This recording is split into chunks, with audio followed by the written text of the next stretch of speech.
¿Qué hizo Jesús en su última semana de vida antes de ser crucificado? ¿Cómo pasó de ser aclamado como rey a morir colgado en una cruz como un criminal? ¿Cómo todo cambió radicalmente en tan solo una semana? En este vídeo, te llevaré día por día por los momentos más impactantes, intensos y espirituales de la última semana de Jesús en la tierra. Desde su entrada triunfal en Jerusalén, hasta su oración angustiada en Getsemaní.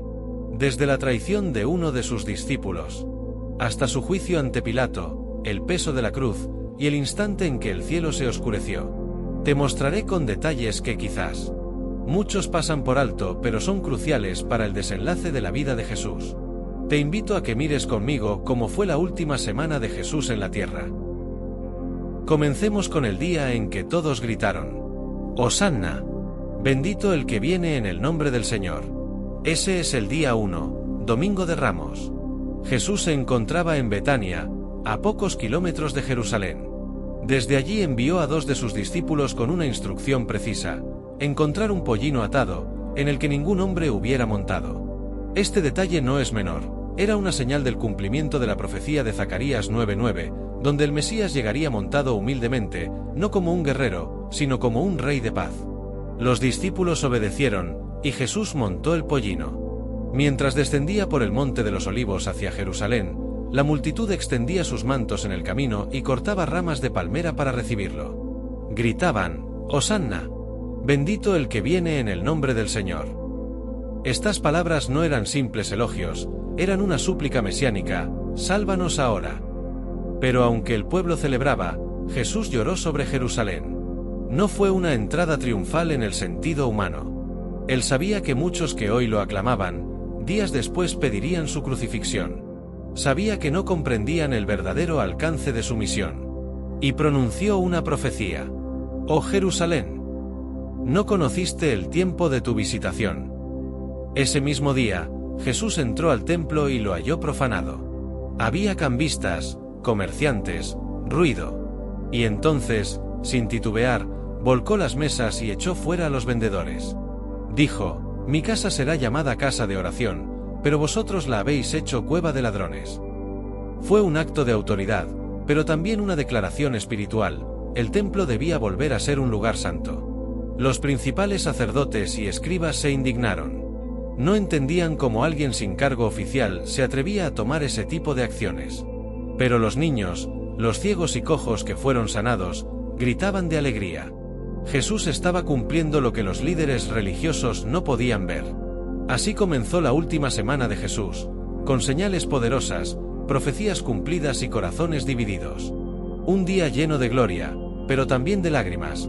Pronto entenderíamos por qué. Día 2.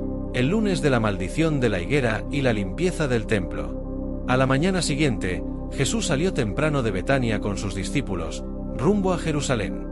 En el camino, sintió hambre. Vio una higuera frondosa a lo lejos y se acercó, esperando encontrar fruto. Pero al inspeccionarla, solo halló hojas. Era una apariencia de vida, sin sustancia. Entonces dijo: «Nunca jamás coma nadie fruto de ti». Y sus discípulos lo oyeron. Este acto no fue impulsivo ni por enojo. Fue simbólico.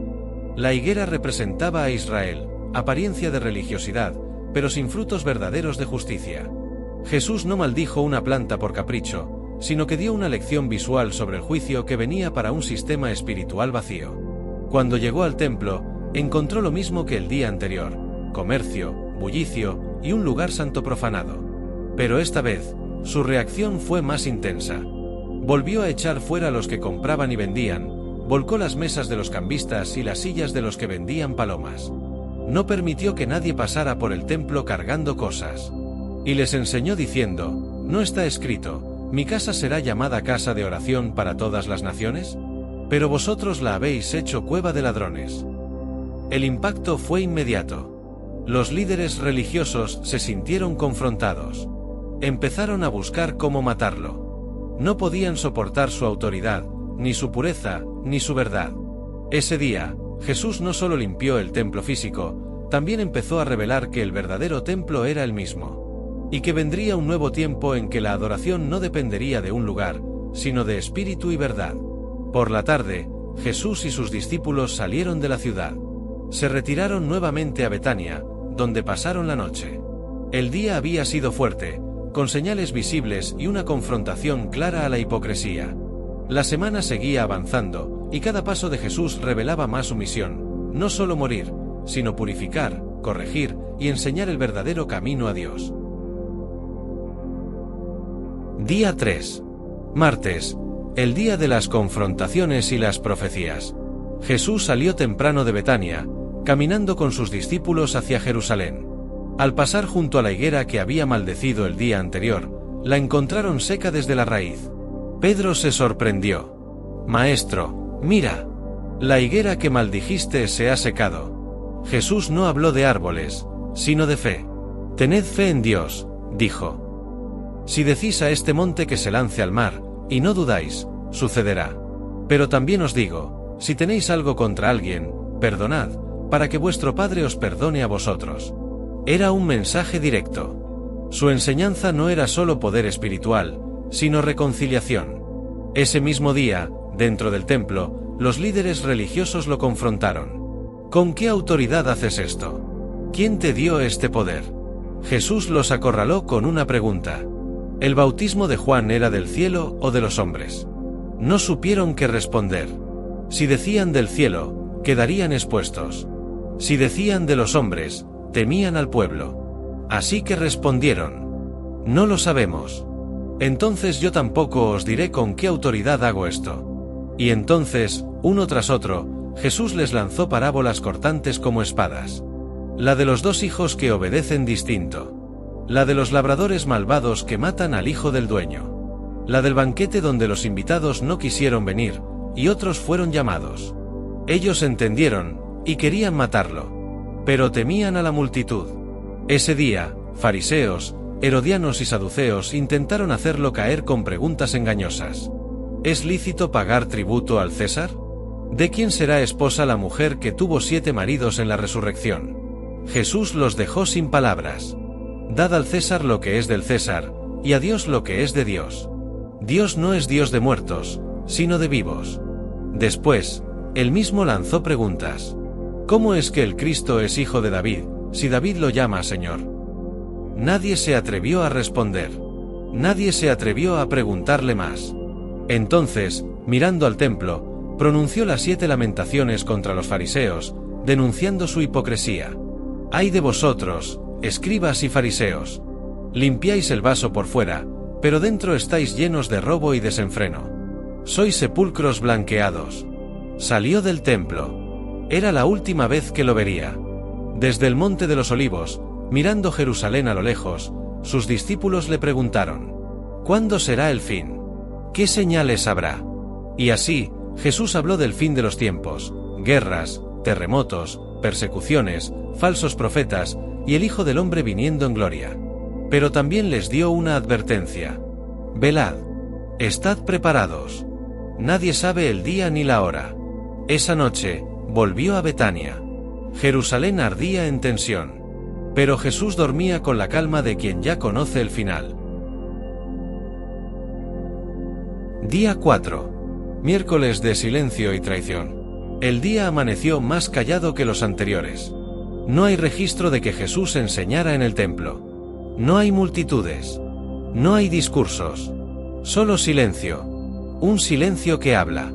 El cielo parecía sostener la respiración. Jesús permaneció en Betania, en casa de Simón el leproso. Y mientras muchos esperaban que ese día hiciera milagros o confrontara otra vez a los fariseos, ocurrió algo que parecía pequeño, pero fue eterno. Una mujer entró con un frasco de alabastro lleno de perfume de nardo puro. Sin decir palabra, rompió el frasco y lo derramó sobre la cabeza de Jesús. Los discípulos murmuraron: «¡Qué desperdicio! Ese perfume valía más de 300 denarios. Podría haberse vendido para ayudar a los pobres». Pero Jesús les detuvo. «Dejadla. Ha hecho una obra hermosa conmigo. Siempre tendréis pobres, pero no siempre me tendréis a mí. Ella ha ungido mi cuerpo para la sepultura». Y luego dijo algo asombroso: «Dondequiera que se predique este evangelio, en todo el mundo, se contará lo que ella ha hecho». Esa mujer no dio discursos. No sanó a nadie. No escribió libros. Solo adoró. Y Jesús prometió que su acto viviría para siempre. Pero mientras esto ocurría en Betania, en Jerusalén, se tejía otra historia, una historia oscura. Los principales sacerdotes y los ancianos se reunieron en secreto en casa de Caifás. No durante la fiesta, decían. No sea que se alborote el pueblo. Y en ese momento, un visitante inesperado llegó. Judas Iscariote. ¿Qué me daréis si os lo entrego? Le ofrecieron 30 piezas de plata. Desde entonces, Judas buscaba el momento oportuno para entregar a Jesús, sin escándalo, sin multitudes, en la sombra. Ese miércoles, Jesús no pronunció grandes enseñanzas. Pero lo que ocurrió fue decisivo. Fue el día del silencio. El día en que el amor fue derramado en perfume. Y la traición se compró con monedas. La cuenta regresiva había comenzado. Día 5, jueves. La última cena. El sol descendía sobre Jerusalén y las calles comenzaban a llenarse con el aroma del cordero asado. Era la víspera de la Pascua, y Jesús sabía que había llegado su hora. Dio instrucciones claras. Id a la ciudad, y seguid al hombre con el cántaro. Él os mostrará el lugar donde cenaremos. Todo estaba preparado. En un aposento alto, junto a sus discípulos, Jesús se sentó por última vez a la mesa. Pero aquella no era una cena común. Era una despedida. Mientras partía el pan, dijo: Tomad, comed. Este es mi cuerpo, que por vosotros es dado. Y al alzar la copa, añadió: Esta es mi sangre del nuevo pacto, que por muchos es derramada para perdón de pecados. Los discípulos lo miraban confundidos. No sabían que estaban siendo testigos del cumplimiento de siglos de profecía. En esa mesa, el antiguo pacto moría, y el nuevo nacía con cada palabra de Jesús. Pero en medio del amor, también hubo sombra. Jesús, con el corazón dolido, anunció: Uno de vosotros me va a entregar. Hubo silencio. Dudas. Miradas. ¿Acaso soy yo, Señor? Y Jesús, con los ojos puestos en Judas, respondió con tristeza: Lo que vas a hacer, hazlo pronto. Judas se levantó, y la Escritura dice que era de noche. Después de la cena, Jesús hizo algo impensado: se ciñó una toalla y lavó los pies de sus discípulos. Uno por uno. El maestro se volvió siervo. El rey se arrodilló como esclavo. Y luego les dio un mandamiento nuevo: amaos los unos a los otros, como yo os he amado. Ya era tarde. Salieron del aposento alto y cruzaron el arroyo Cedrón. La luna iluminaba el sendero mientras Jesús avanzaba hacia Getsemaní, hacia la angustia, hacia la cruz. Aquel jueves fue el día del pacto, del amor, de la traición. Y del acto más humilde jamás visto. Pero lo peor estaba por comenzar. Día 6, viernes, el juicio, la cruz y la muerte. Sin dudar el día más triste de la humanidad. Todavía era de madrugada cuando Jesús fue arrestado en Getsemaní. Judas se acercó con un beso, el símbolo de su traición. Con cadenas lo llevaron como un criminal ante el Sanedrín. Allí, los sumos sacerdotes buscaban testigos, pero sus mentiras no coincidían. ¿Eres tú el Cristo, el Hijo de Dios?, le preguntaron. Jesús, con firmeza, respondió: Tú lo has dicho. Y veréis al Hijo del Hombre sentado a la diestra del poder. Ante esa declaración, el sumo sacerdote rasgó sus vestiduras. «¡Ha blasfemado! ¿Qué necesidad tenemos de más testigos?». Mientras tanto, Pedro lo negaba 3 veces, tal como Jesús lo había anunciado. Cuando el gallo cantó, Pedro lloró amargamente. Jesús fue llevado ante Pilato. El gobernador romano no halló culpa en él, pero presionado por la multitud, ofreció liberar a un preso por la Pascua. ¿A quién queréis que os suelte? ¿A Jesús, llamado el Cristo, o a Barrabás? La multitud gritó: ¡A Barrabás! Pilato, lavándose las manos, dijo: Inocente soy de la sangre de este justo. Vosotros veréis.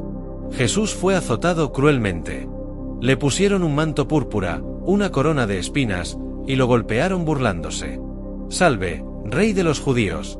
Luego le entregaron la cruz. Débil, cayó bajo su peso. Simón de Cirene fue obligado a cargarla. Caminaron hasta el Gólgota. Clavaron a Jesús entre dos ladrones. Sobre su cabeza, un letrero decía: Jesús de Nazaret, Rey de los judíos. Los soldados lo insultaban.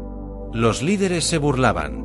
Uno de los ladrones también, pero el otro, quebrantado, dijo: Acuérdate de mí cuando vengas en tu reino. Jesús le prometió: Hoy estarás conmigo en el paraíso. Desde el mediodía hasta las 3 de la tarde, hubo oscuridad sobre la tierra.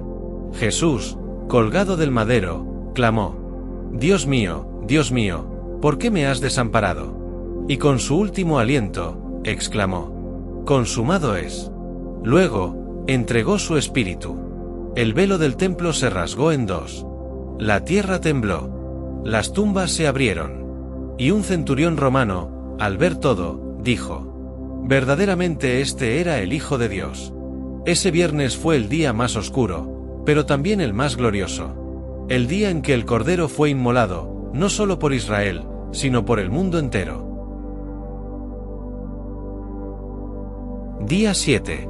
Sábado. El silencio de la tumba y la esperanza latente. El cuerpo de Jesús yacía en el sepulcro, envuelto en lienzos, sellado por una gran piedra. José de Arimatea, miembro del Sanedrín pero discípulo en secreto, lo había reclamado. Junto a Nicodemo, lo prepararon con mirra y áloes, según la costumbre judía. Fue sepultado en un jardín, en una tumba nueva donde nunca antes había sido puesto nadie. Ese sábado, Jerusalén estaba silenciosa, pero cargada de tensión. Era el día de reposo, y para los discípulos, un día de dolor, miedo e incertidumbre. Las mujeres que lo seguían, entre ellas María Magdalena y María madre de Jacobo, observaban de lejos donde lo habían puesto. No podían hacer nada más, todavía no. Mientras tanto, los fariseos, aún temerosos, fueron a Pilato.